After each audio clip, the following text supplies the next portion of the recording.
Big Brother, mainstream media, government cover-ups. You want answers? Well, so does he. He's Alex Jones on the GCN Radio Network. And now, live from Austin, Texas, Alex Jones. It's one thing to intellectually know what the New World Order is. A global government for the administrative convenience for central bankers. David Rockefeller, 1991, Evian, France. It is another thing to see it in full practice and to have laptops watching kids at home in their bedrooms and FEMA camps being built and banks stealing trillions, and now it's not even news. It's just, oh, you're mad at 150 billion? It's $1 trillion now. Max Keiser's agreed to stay with us about 5 minutes into the next segment. Then George Humphrey will join us midstream, also an economist in his own right, to get his expert take on this. I'm holding Max over so we can at least talk to John and Charles, Jacob, Josh, and maybe Mike. But I just want to say I've done 2 hours of radio now and haven't even really plugged my films, and that's how we finance ourselves here. We can't just make money out of nothing. We've got to crawl around with little crumbs to try to fund our operation to beat these people.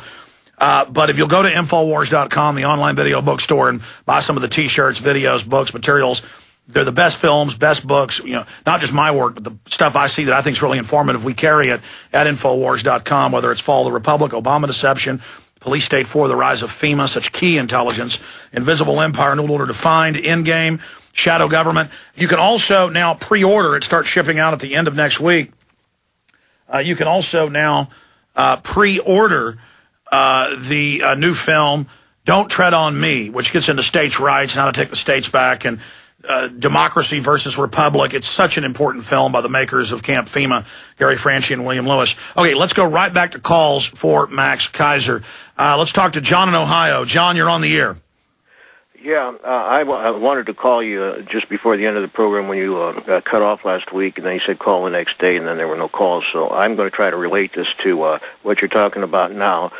I need probably 100 times more articulateness and 1,000 hours to describe all the ways that I disagree with part of your analysis. I think you're progressive in certain ways and absolutely fascist in other points that I think cancel out much of the good that you're doing. John, Max Keiser's on. Do you have a question or comment for him? I really don't care what you think of me, John. I appreciate your call, though. Go ahead. I'll ask you a question. Now, you said that the IMF and the World Bank are really the villains that are really plundering and raping the world.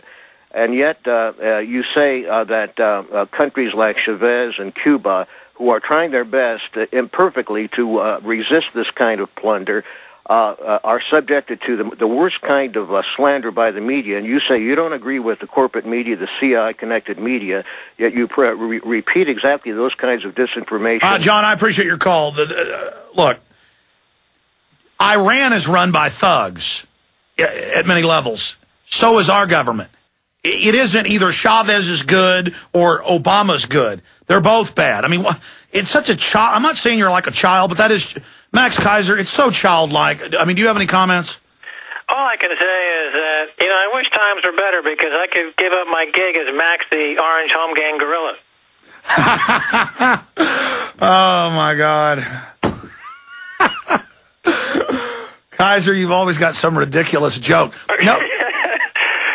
It just occurred to me every time we break to a commercial, you're talking about Max the Orange Gorilla. And I'm thinking to myself, Jesus, that guy's probably making better money than I am. All right, Max, we're going to come back to the final segment and go to Charles, Jacob, and Josh and Mike with serious questions for Max Keiser. But we do have to have some gallows humor. But seriously, what is this mindset where people think I've got to be, how can I be against white supremacist and against black supremacist? Well, I'm against all of these racists. Or how can I be against communism, but then I'm against the big banks? I'm against any form of tyranny, and tyranny has a lot of different flavors, doesn't it, Max? Well, that's the problem you have, because you are very far-ranging in your look and criticism of things. I focus purely on the banks, markets, and finance, and through that prism, I see things clearly. If you know what I mean. I'm not trying to evade the answer. I'm just saying that... No, I agree with you. I mean, the big threat is not Hugo Chavez. It's Goldman Sachs. But it doesn't mean I have to bow down to Hugo Chavez. From his Central Texas Command Center, deep behind enemy lines, the information war continues. It's Alex Jones and the GCN Radio Network. We are going into financial bondage. We are under financial siege. $1 trillion pumped into private banks. Europe being told they've got to give up their pension funds. The Germans on the verge of throwing out Merkel. She lost many seats in their government. Same thing. Gordon Brown steps down. Nicolas Sarkozy in trouble, saying no to the carbon tax.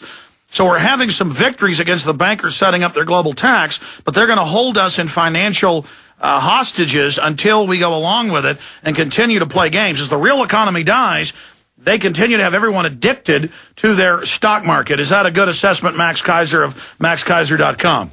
Well, all the professionals who work in the gaming industry, and we talked about this last time, and the online gaming industry are migrating into the finance business so that all of the techniques that get people hooked on games are being used to get people hooked on doing day trading. So, as I explained earlier in the show, when you see a Goldman Sachs or somebody like that pushing prices up 2 or 3%, the folks that are on the day trading, addiction kick in, and they are doing the dirty work for them. So they've basically created an army of what I call Manchurian candidates. These people, they just, when they hear the trigger word and they see certain prices flicker across the screen, they go into a zombie state, and they just do exactly what they're being told by Jim Cramer over there at CNBC. And it's like that with terrorism. It's like that with the phony environmental movement. It's all these mind-controlled zombie groups that give the globalists power. But look at the controllers. They can't even plug this oil leak that's now, millions and millions of gallons. They lied about that and said it was a few thousand gallons. They're not God. And that's what's even more dangerous is that I think they're going to lose control. I believe they're starting to lose control. Webster Tarpley, who I really respect, believes that as well. Do you see them losing? Wait a minute. The payout from the insurance company is way more than the money they're losing on that oil spill, Alex. The insurance is overwritten, just like these companies in America buy life insurance on employees. So when the employees die, the life insurance company gets the money, not the family. No, that's what Walmart greeters are for, is they do actuaries that's come out. They know when they're going to die statistically, so they just hire a bunch of old people to stand there because they're putting $3 million on each one of them. They get the money, not the families.